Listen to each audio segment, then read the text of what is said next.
I wanted to introduce the students to Michelangelo this year. And so I thought, how can I give them an idea of what it took for him to complete the Sistine Chapel?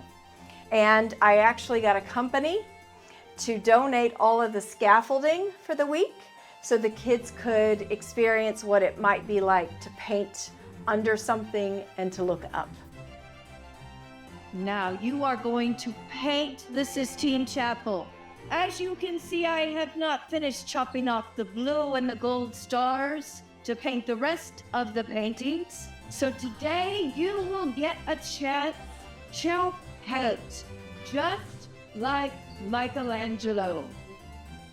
I do the art history portion, so all the students here at Newman learned about Michelangelo and about his history and about his artwork and about the why and the how behind all the artwork.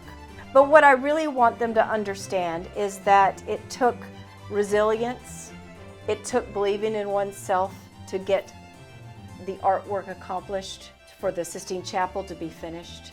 He didn't want to do it, but he did it.